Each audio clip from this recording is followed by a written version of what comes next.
오늘 우리가 함께 묵상할 말씀은 신명기 14장 22절에서 29절까지의 말씀입니다. 신명기 14장 22절에서 29절까지의 말씀입니다. 당신들은 해마다 밭에서 거둔 소출의 11조를 드려야 합니다. 당신들은 곡식과 포도주와 기름의 11조를 처음 난 소와 양의 새끼와 함께 주 당신들의 하나님이 자기 이름을 두려고 택하신 곳으로 가지고 가서 주님 앞에서 먹어야 합니다. 이렇게 함으로써 당신들은 주 당신들의 하나님을 두려워하는 것을 배우게 됩니다.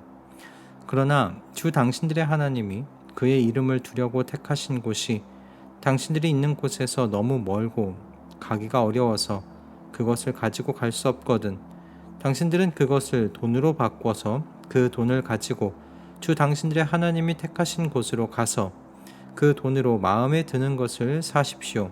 소든지 양이든지 포도주든지 독한 술이든지 어떤 것이든지 먹고 싶은 것을 사서 주 당신들의 하나님 앞에서 당신들과 당신들의 온 가족이 함께 먹으면서 즐거워하십시오. 그러나 성 안에서 당신들과 함께 사는 레위 사람은 유산도 없고 차지할 목도 없는 사람들이니 그들을 저버리지 않도록 하십시오.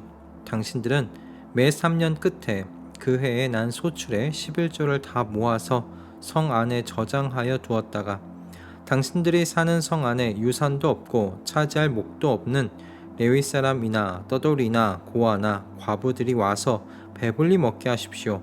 그러면 주 당신들의 하나님은 당신들이 경영하는 모든 일에 복을 내려 주실 것입니다. 아멘. 어린 시절 어머니 손에 이끌려 11조 생활을 시작했던 기억이 본문을 묵상하면서 떠올랐습니다. 너무 오랜 기억이라 분명하지는 않지만 11조를 내가 받은 용돈의 10분의 1을 헌금하는 정도로 생각했던 것 같습니다.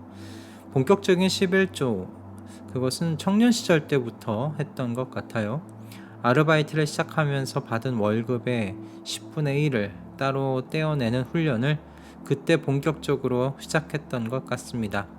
어렴풋하게 기억나는 건 11조를 헌금 봉투에 미리 준비해서 헌금함에 넣을 때 마음이 뿌듯하면서 즐거워했던 그 기억이 어렴풋이 떠오릅니다. 당시 제게 11조는 하나님을 향한 제 헌신의 표현이었고 사랑 표현이었기 때문입니다. 다른 건 잘 못해도 이것만큼은 제대로 하고 싶어 했던 것으로 기억합니다. 그래서 늘 반올림해서 11조를 냈었는데요. 일할 기회를 주시고 일한 만큼의 결실을 얻게 해주신 하나님께 뭔가 째째하게 드리고 싶지는 않았기 때문이었습니다. 청년 때 시작한 11조 생활은 제게 그렇게 하나의 습관이 되었고 지금 생각해봐도 좋은 습관이 되었다 생각합니다. 그런데 오늘 본문을 묵상하면서 지금까지의 제 11조 생활을 다시 뒤돌아보게 되었습니다. 하나님께서 이스라엘에게 전하신 11조 생활과 저의 11조 생활에 큰 차이가 있다는 것을 보게 되었기 때문입니다. 그 차이는 뭔가 한 해에 한 번 드린다는 차이도 아니고요. 11조를 지금 직접 뽑아 헌금 봉투에 준비해서 헌금함에 넣는 것 정도의 그런 차이를 이야기하는 것이 아닙니다. 게다가 오늘날은 대부분 계좌로 이체하기도 하죠. 본문의 11조와 지금 제가 하고 있는 11조 생활의 가장 큰 차이는 공동체적이라는 점입니다. 지금 우리의 11조 생활도 23절에서 하나님께서 말씀하신 대로 하나님 경외하기를 배우고 훈련하는 방편으로 잘 사용되어지고 있습니다. 그러나 우리의 11조 생활이 공동체적인지는 한번 생각해 볼 필요가 있겠다 싶습니다. 지금 우리의 11조 생활은 매우 개인적일 뿐만 아니라 무미건조하지는 않습니까? 매월 통장에서 빠져나가는 고정 지출 중에 하나로 여기고 있지는 않습니까? 부담스럽지만 훈련이다 생각하며 순종하고 있지는 않은가요? 저는 오늘 본문 속에서 한 해의 11조를 드리면서 가족이 하나님 앞에 나와 함께 기뻐하고 축제를 누리는 모습이 참 참 신선하게 다가왔습니다. 그리고 오늘날 우리의 가정에 이 모습이 오버랩 되었어요. 매월 11조를 드리는 날에 가족이 함께 즐거워하고 기뻐하는 시간을 가지는 가정이 몇이나 있을까 싶은 것이죠. 목사인 제 가정을 생각해 봐도 이런 것에 대해 결실을 주신 그것을 감사하는데 개인적으로 할 뿐이라는 겁니다. 매월 말에 가족이 함께 모여서 하나님께서 주신 결실을 함께 기뻐하고 즐거워하는 그와 같은 경축의 시간을 가지고 있지는 않아요. 그날 하루 정도는 하나님 앞에서 가족이 함께 11조를 드릴 수 있게 해 주신 것에 감사하고 기뻐하면서 외식해 볼 만도 한데 왜 지금까지 이 본문을 한 번만 본 것도 아닌데 이와 같은 생각을 하지 못했나 싶은 그런 마음이 이 본문을 묵상하면서 들었습니다. 지금까지 제 주변에서는 11조 생활을 하나님 앞에 공동체적으로 기뻐하는 이런 경축의 날로서 누리는 성도들 만나보지 못했습니다.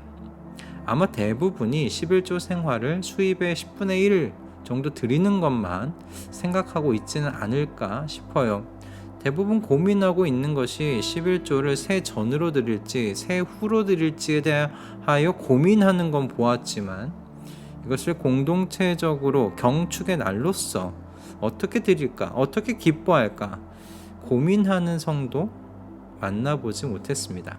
상황이 이러하니 오늘 본문에서 보여주는 11조 규례가 가지는 이 기쁨으로의 공동체적 초대가 오늘날 우리 가운데 일어나지 못하는 건 아닌가 싶었습니다. 자, 그런데요, 오늘 이 본문에 좀 더 특이한 점은 해마다 드리는 11조와 매 3년 끝에 드리는 11조의 기쁨을 누려볼 기회가 없는 사람들을 초대해서 함께 누리라는 말씀에 있다 생각합니다. 이스라엘 백성들은 매해 밭의 소출에서 10분의 1을 가지고 하나님께서 자기의 이름을 두려고 택하신 곳으로 가지고 나아가야 했습니다. 너무 멀리 떨어진 사람은 하나님께서 돈으로 바꿔낼 수 있다고 말씀하셨지요. 이때 11조를 내는 사람들은 하나님 앞에서 가족들과 함께 먹고 싶은 것은 무엇이든지 사서 기쁘게 먹을 수 있었는데요. 이때 이들이 기억해야 할 사람들이 있었습니다. 바로 레위 사람들이죠. 여러분, 왜 이들을 기억해야 할까요? 오늘 본문이 이야기하고 있는 건 이들이 유산으로 받은 땅이 없기 때문이다 말하고 있습니다. 땅이 없다는 건요, 여러분, 경작할 기회가 없다는 것을 의미하고요. 그 말인즉슨 하나님께서 그 땅의 결실의 기쁨을 주실 때 이들은 그러한 기쁨을 누려볼 기회조차 없다는 것을 의미해요. 그러므로 하나님께서 주신 결실의 복과 기쁨을 레위인들과 함께 나누어서 그들도 그 땅에 주시는 하나님의 복 그리고 그것을 누릴 때의 기쁨 참여할 수 있도록 해라 라는 명령이십니다.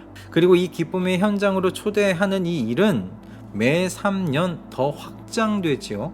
하나님께서는 매 3년 되는 해에는 각자 사는 성 안에 그 속에서 한 해의 소출을 모아두도록 하십니다. 그리고 그때 그 성에 있는 고아와 과부들도 초대해서 배불리 먹고 즐거워하라고 하세요. 이 내용 때문에 이 11조 규례를 복지적인 차원으로 생각하시는 경우가 있는데요. 복지적인 개념보다는 하나님께서 그 땅 가운데 주신 복 그리고 그 기쁨을 그들도 누리도록 초대하라는 말씀입니다. 고아와 과부들은 땅이 없었죠. 그러므로 그들은 경작하고 결실을 얻어서 그것에 대한 기쁨을 누려볼 기회를 이들도 가지고 있지 못했습니다. 여러분, 그런 의미로 11조 규례는 오늘 본문의 말씀과 같이 공동체가 기쁨의 자리를 함께 누리는 경축을 위한 규례였다. 저는 그렇게 묵상이 되더라고요. 어떠세요? 여러분의 11조 생활, 오늘 본문에서 하나님께서 그려주시는 11조 생활과 여러분 얼마나 가까우십니까? 일단 주님께서 주시는 복과 여러분 기쁨의 자리로 그것을 누리지 못하는 이웃을 초대하는 것은 차치하고라도 가족으로서 11조의 공동체적 기쁨의 자리를 여러분 누리는 것 한번 시작해 보시는 것은 어떨까 싶습니다. 분명한 건 자녀들에게도 그와 같은 시간이 건강한 신앙교육의 현장이 되리라 생각합니다. 왜 오늘 가족이 함께 모여 외식하면서 즐거운 시간을 보내는지 자녀들에게 설명할 수 있는 기회를 얻게 되는 것 아닙니까? 또 자녀가 왜 오늘 이렇게 함께 모여서 외식을 하냐고 먼저 물어온다면 하나님께서 우리에게 주신 결실을 온 가족이 함께 감사하고 기뻐하는 지금 축제의 자리라고 설명해 줄 수도 있겠지요.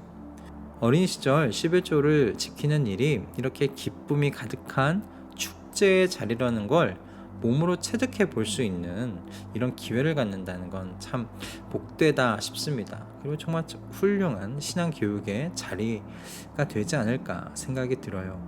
오늘날 가족이 함께 살기보단 1인 가구가 많아지고 있는 시기이기도 하죠. 혼자 살고 있는 청년들이 많아지고 있는 시대입니다. 이때 이 혼자 살고 있는 청년들은 친한 친구를 초대해서 함께 11조를 드린 날을 기뻐하는 그런 경축의 날로 삼아 보면 어떨까라는 생각해 보았습니다. 부디 11조의 정신 안에 포함되어 있는 여러분 이 기쁨을 우리 각자 개인적으로 누리는 것에서 멈추지 마시고 그것을 주변을 흘려보내는 하나님 나라의 증인으로서 살아내는 저와 여러분 모두가 될 수 있기를 주님의 이름으로 축복합니다. 기도하겠습니다. 주님, 오늘 우리를 깨우시는 말씀 주셔서 감사합니다. 11조의 날이 얼마나 기쁨으로 충만하고 가득했는지를 오늘 본문을 통해 깨우쳐 주시니 감사합니다. 11조의 날이 간직하는 이 기쁨이 우리의 가정에 자리하게 하옵시고 이 기쁨의 자리가 결실을 누리지 못할 그런 삶의 자리를 갖고 있는 그 이웃들을 초대해 더 큰 공동체로 기뻐하는 데까지 나아갈 수 있도록 주님 인도해 주시옵소서. 또한 교회가 바로 이 일을 감당할 수 있기를 바라오니 지혜를 주셔서 이 말씀을 어찌 실현해 나아갈 수 있을지를 주님 인도해 가 주시옵소서. 나의 주 되시는 예수 그리스도의 이름으로 기도드립니다. 아멘.